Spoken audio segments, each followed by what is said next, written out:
Olá, pessoal, tudo bem com vocês? Tudo certinho por aí? Vamos conversar um pouquinho sobre filhos? Você tem filhos? Tem sobrinhos? Tem netos? Vamos falar um pouquinho sobre eles? Então, quando eles são crianças, pequenininhos, é tudo muito mais simples da gente educar, da gente sinalizar para eles o que é certo e o que é errado, dizer para eles, ó, aqui pode, aqui não pode, por que você deve fazer isso, por que não deve, ah, não faz dessa forma que tá errado, cuidado aqui, cuidado de se machucar, né? Não é assim que a gente faz quando eles são pequenos? Porque a Bíblia diz, ensina a criança no caminho que deve andar e até quando crescer não se desviará deles. Não é assim que a Bíblia fala? E aí a criança a gente vai moldando, né? Conforme o tempo vai passando, com dificuldade, não é fácil, mas a gente vai fazendo o nosso melhor para formar naquela criança um caráter, né? E nesse processo de educação, de formação de caráter, de formar ali uma personalidade boa, íntegra, nesse processo de você querer formar naquela criança um bom cidadão, cidadão do bem, né? Aquela criança um dia será um adulto, aquela criança um dia vai ser líder, ou aquela criança um dia ela vai desempenhar um papel na sociedade, e qual papel será esse? Ela vai influenciar, ela vai ser influenciada para o bem, para o mal, né? Então esse é o dilema de pais, de avós, de tios, de cuidadores, de crianças, né? E a gente pede muita força para Deus, para que nós tenhamos sabedoria na formação desse caráter. E muita luta, mas um dia eles atingem a maioridade, não é assim? Agora já são maiores, né? Já são quase adultos, né? Já são donos de si, já sabem o que é melhor para si, né? E todo aquele trabalho, todo aquele ensinamento, tudo aquilo que você plantou está dentro desse ser. Mas é que agora é uma outra fase. Tudo se torna um pouco mais complicado, né? A abordagem muda, né? A forma como você conversa, como você orienta, muda.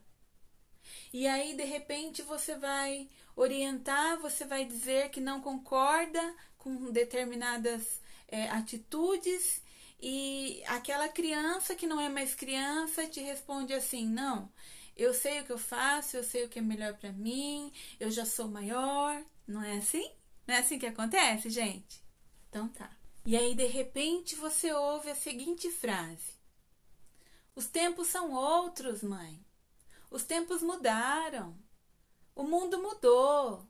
Não é mais do jeito que era antigamente. Não é mais como foi no seu tempo, dependendo do conselho que você vai dar. Não, não é mais assim não, as coisas mudaram. E aí vem a resposta. Os tempos mudaram, mas valores e princípios não mudam. A palavra do Senhor não muda. Céus e terras passarão, mas a palavra do Senhor não passará. Isso é cuidado, isso é orientação. Os tempos mudaram, mas os princípios não mudam. Então, todo aquele empenho que você teve durante o período da infância, ele deve permanecer nessa fase da adolescência, nessa fase adulta, para sempre. Sabe por quê? Quem nos deu filhos? Não foi Deus? Quem te deu netos? Quem te deu sobrinhos? Quem te deu as crianças, os adolescentes que você é responsável para cuidar? Não foi Deus que nos deu? Foi o Criador, né, que nos deu. E juntamente com esse presente veio um pacote de responsabilidade, né, que um dia nós teremos que prestar contas. Tudo bem até aqui? Então, se foi Deus que nos deu, importa agradar a Deus e não aos homens, não é assim que a palavra de Deus diz? Primeiramente a gente agrada a Deus e depois aos homens. Então, primeiramente a gente agrada ao Senhor e depois aos filhos. Hoje em dia nós vivemos uma geração que os pais, avós ficam pisando em ovos para falar com os filhos. Tem medo da geração de hoje, sabe? Vivemos em tempos em que pais, mães, avós, tios e tias têm medo de falar certas coisas, tem medo de educar, fica ali apalpando, quer agradar aquele ser humano, quer agradar aquela criança de todas as formas, né? Que é uma geração difícil, é uma geração que tudo tem que tomar cuidado com o que vai falar, como vai educar, né? Mas e Deus, onde fica nessa? E a orientação que vem do alto? E a responsabilidade que você tem como mãe, como pai, como avó, como tio, tia, como adulto responsável por esse ser que está se formando, né? Eu não vou, eu vou deixar de falar aquilo que eu tenho que falar por medo dele ficar magoado, dele ficar chateado comigo, dela ficar chateada, mas e Deus, onde fica nisso? A Bíblia fala lá em Deuteronômio, capítulo 6, versículo 9, que nós devemos escrever as palavras do Senhor nos umbrais da casa, colocar nas portas, amarrar no braço, colocar na testa, os ensinamentos do Senhor, né? Para a gente ensinar em tempo e fora de tempo. Então o Senhor está falando assim, ó, coloca na casa, escreve na casa, nos umbrais, escreve nas portas, escreve na testa, sabe? Coloca aí na testa, coloca nos braços, para não esquecer. É sério isso, gente. É muito sério, né? E a gente leva na brincadeira. Às vezes a gente fala, os tempos estão modernos, não é mais assim. As coisas mudaram. Será mesmo? E aí, esses dias eu estava até conversando com a minha mãe, falei, mãe, às vezes cansa a gente ficar repetindo, a gente ficar falando. Eu acho que eu não vou falar mais, né? Porque toda casa tem problema, gente, não é assim? Toda casa tem as dificuldades para enfrentar. Nenhuma casa é perfeita, nenhuma família é perfeita, não existe. É luta diária ali, né? E como você, eu também vivo lutas. E eu tava falando com a minha mãe, ai mãe, eu não aguento mais falar, eu não vou falar mais nada, né? Vou ficar na minha. E aí falando com Deus, né?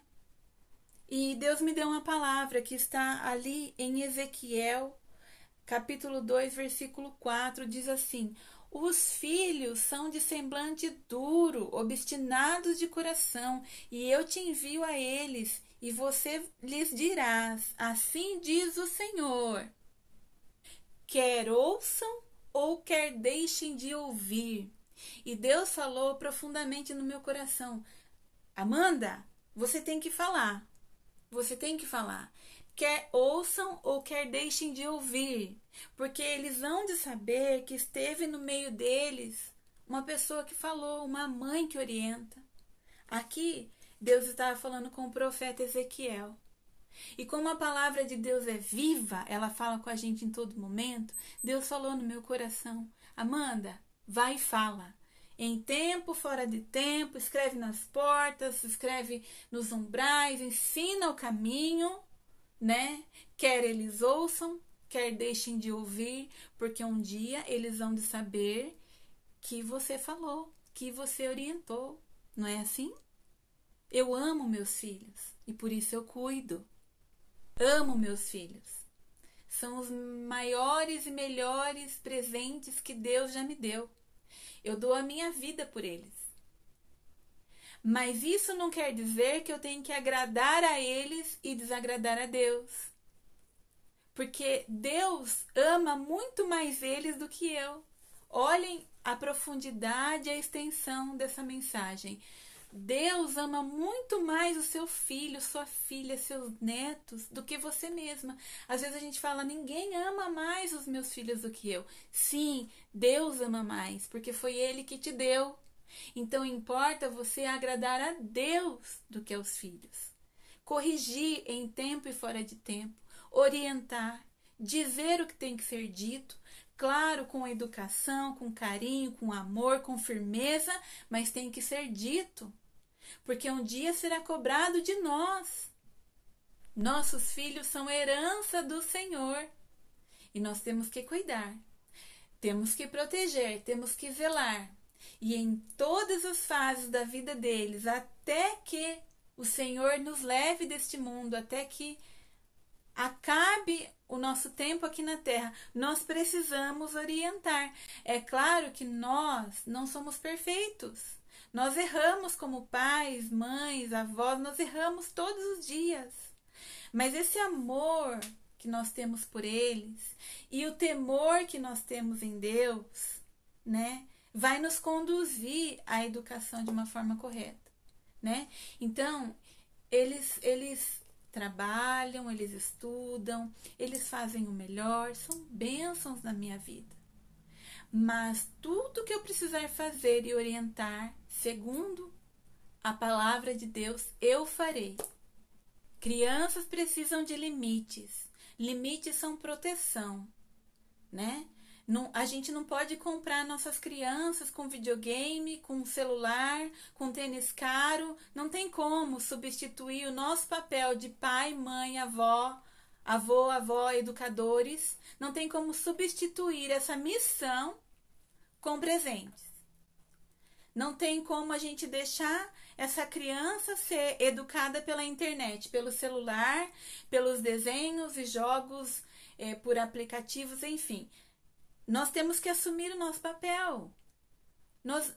O papel que nós temos não tem como terceirizar, sabe? Não tem como terceirizar.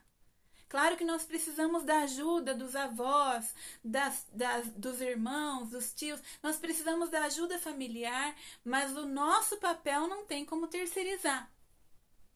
Não é assim? Não tenha medo de repreender o seu filho. Não tenha medo de dizer não a ele, a ela. Não tenha medo. Diga não. Agora não posso. Não é o momento. Agora para. Você vai até aqui. A partir daqui não vai mais. Né? Não tenha medo de repreender, de impor limites. Sabe? Tema ao Senhor. Agrade ao Senhor.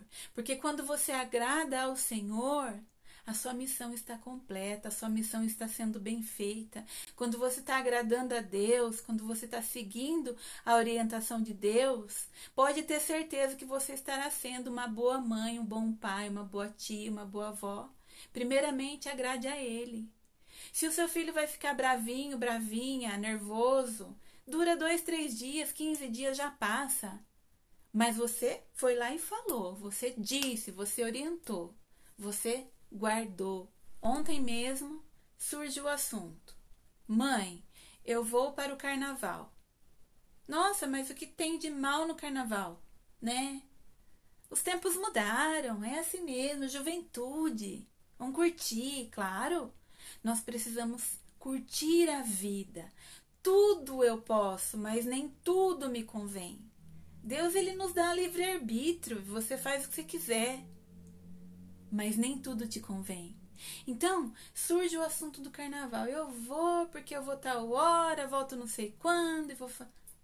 Ok. Você vai por conta própria. Você vai contra a minha vontade. Porque tudo que eu te ensinei desde sempre não mudou. Os princípios não mudaram. A palavra de Deus não muda. Ah, mas o que tem de mal no carnaval? Então, vamos falar um pouquinho sobre a origem? Você sabe qual a origem do carnaval? Gostaria de saber um pouquinho sobre? Vem comigo. Há muito tempo atrás, lá na Babilônia, existiam festas em que eles faziam anualmente. Os reis, eles trocavam de lugar com os prisioneiros. Então, os prisioneiros se vestiam de reis, com as roupas de reis, eles comiam a comida dos reis, eles dormiam com a esposa do rei. E o rei assumia o papel do prisioneiro. Vestia aquelas roupas de prisioneiro, comia comida de prisioneiro e faziam aquelas festas. Eram festas assim de fantasia, de máscara. Você se vestia daquilo que você não era e eram festas regadas aí a vinho e noites de danças, né? As festas de origem greco-romana na antiguidade, conhecidas como bacanais, porque eram relacionadas com o deus Baco, o deus do vinho. Essas festas eram regadas a muito vinho, embriaguez e entrega do corpo aos prazeres da carne, né? E eles trocavam de papéis. Também havia essa inversão de papéis na sociedade. Ah, eu não sou mais rei, agora eu sou escravo. Escravo não é mais escravo, é rei. Trocavam as fantasias, né? Passavam a ser aquilo que não eram durante as festas, né? Durante essas festas aí em que se entregavam, se extravasavam, né? A igreja não via com bons olhos essas festas onde as pessoas se entregavam aos prazeres mundanos.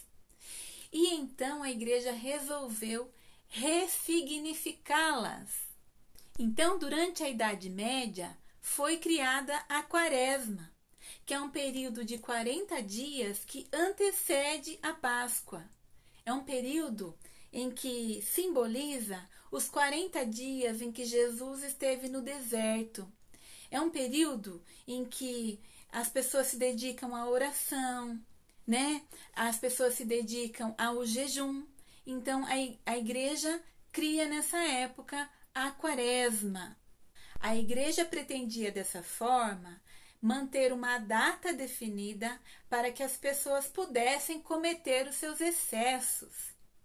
E essa data antecede, então, ao período de Quaresma. Então, seguiu a tradição, em que no carnaval as pessoas podem se exceder, as pessoas podem usar os seus disfarces, as suas máscaras, podem inverter os papéis na sociedade, né? Vestindo roupas e fantasias daquilo que não são. É permitido, então, que as pessoas se embriaguem, se extravasem, façam o que quiserem, sem limites, para que depois, então, venha o período de Quaresma, onde as pessoas ficarão em jejum, em oração, né? Se reconectando aí com as coisas de Deus. E na Quaresma, por 40 dias, simbolizando a passagem de Jesus ali pelo deserto, que não foi fácil, Jesus ficou sem se alimentar. Muitas pessoas optam por alguns tipos de jejum, retiram carne, outras, né, retiram coisas que gostam da alimentação. E depois, né, seguimos aí a tradição de comemorar aí a Páscoa, né, que vem a morte de Jesus, depois vem a ressurreição de Jesus, enfim. Então, gente, você pode estar se perguntando aí, dizendo para mim, Amanda, você está levando muito a ferro e fogo, muito ao pé da letra, está levando muito sério, a vida não é tão séria assim, a vida tem que extravasar um pouco. Voltamos, então, ao meu posicionamento. Tudo eu posso, mas nem tudo me convém. Importa agradar a Deus e não aos homens.